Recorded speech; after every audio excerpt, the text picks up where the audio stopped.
Well, hey, good day to you. This is Todd. I am a regular dude walking in the Word. Hey, today we're talking about the guilt offering, and this is the last offering that we're talking about. There's a whole list of offerings that we talked about. We talked about started out with ones that are voluntary, and then we got into ones that are required. When you sin, you needed to do these sacrifices. But the next passages we're going to get into is more specifications, really, of how you do these offerings. Okay, so there's a lot of detail in the book of Leviticus. But I wanted to talk about the guilt offering today, and it's the last one, and how it points to Jesus. And this is taken from Leviticus. We're finishing up chapter 5. We're starting at verse 14, and then we're going into chapter 6 and ending at verse 7 of there. So Leviticus 5:14 to 6:7. Okay? So let me read that. It says this: "The Lord said to Moses, when anyone is unfaithful to the Lord by sinning unintentionally in regard to any of the Lord's things, they are to bring to the Lord as a penalty a ram from the flock, one without defect, and of the proper value in silver, according to the sanctuary shekel. It is a guilt offering. They must make restitution for what they have failed to do in regard to the holy things. Pay an additional penalty of a fifth of its value and give it to the priest. The priest will make atonement for them with the ram as a guilt offering, and they are to be forgiven." Okay? So this is the first time that as we get into this guilt offering here, all the other offerings, you just did the offering and you didn't have to pay additional stuff. Okay? Here it's saying you do the offering, but then you pay in silver additional for what you did. Kind of restitution here. All right? So let's keep on going because there's more details with that. Verse 17, "If anyone sins and does what is forbidden in any of the Lord's commands, even though they do not know it," we talked about this yesterday, just like you're walking down the road at night and you step on a possum that's dead and you didn't know it until the next day that you stepped on that. Well, that was unintentional. Okay, and this is what it's talking about. Yeah, you got to do a sacrifice for that. And you will be held responsible. They are to bring to the priest as a guilt offering a ram from the flock, one without defect and of the proper value. In this way, the priest will make atonement for them for the wrong they have committed unintentionally, and they will be forgiven. It is a guilt offering they have been guilty of, wrongdoing against the Lord. Okay? So it's covering all those guilt offerings there, and some of it you had to pay additional.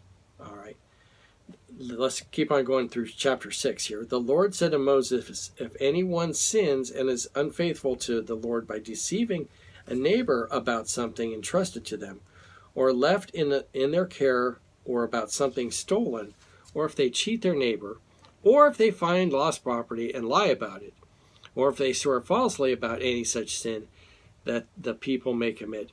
When they sin in any of these ways and realize their guilt, they must return what they have stolen and were taken by extortion, or what was entrusted to them, or the lost property they found, or whatever it was they swore falsely about. They must make restitution in full and add a fifth of the value to it and give it to the owner on that day, and they present it to the guilt as a guilt offering. And as the penalty they must bring to the priest, that is to the Lord, the guilt offering and a ram from the flock, one without defect of the proper value. In this way, the priest will make atonement for them before the Lord, and they will be forgiven for any of the things they did that made them guilty." Okay, so let me give you an example of this. A friend of mine gave me $100, and he didn't give it to me. I stole it from him. Okay, so I was at his house and I saw, there's $100 there on his dresser, and I was like, free money. Look what I get for me. And so I steal his $100. Okay, Well, my conscience really bothers me all week. Like, oh, I just stole his $100, and I come, we both work together, and as we're in the fields working, he's like, "Man, I don't have any money for lunch this week. I had money, at my house, and I don't have any money for lunch." So he just ends up just sitting there in the field, not having any lunch because someone stole his lunch money, and so that guilt bothers me. And so finally, at the end of the week, I go, "You know what? I stole your $100." Okay, and it doesn't just end there. Like, okay, and I keep the $100 and everything is fine. No, that's not the way God prescribed it here. Okay. The first thing you would do would be to do a sacrifice. Okay, so you take a lamb and do the sacrifice. So it costs you the lamb, and then it costs you the time to go in and do the sacrifice. So because I sinned, okay, and I stole this $100, I have to go now and sacrifice this lamb, and so do that. But it doesn't end there. Okay, I need to now give that $100 back. Okay, and so I might have to scrimp and save and sell some things to get that $100 back, because I was buying lunch for myself all week long with that $100, and so I need to pay that $100 back and give it back to him. Okay, so that's part of the restitution. You got to give back. It's not like, oh, I stole it, and so well, I get to keep it here. No, it's you give it back. But on top of that, then I need to do 20% or 5%, and so I need to give him $20. So on top of the 100 that I owe him, I also owe him $20. So I stole $100 from him. Now I will be paying him $120 for that. So hopefully that makes sense. It wasn't just you sin and like, oh, it's you're off free willy nilly. No, not at all. You had to do the sacrifice. You had to pay the person back, and then you had to do restitution on top of that also.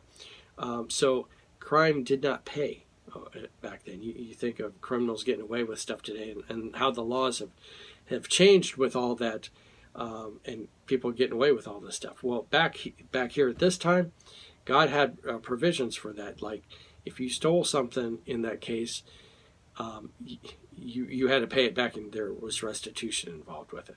Okay, so again, all this stuff is pointing to Jesus. Okay, and He paid the price for our sins, okay, and not just my sin, but for everyone else's sin too that called on him also. So he was that sacrifice for my sin.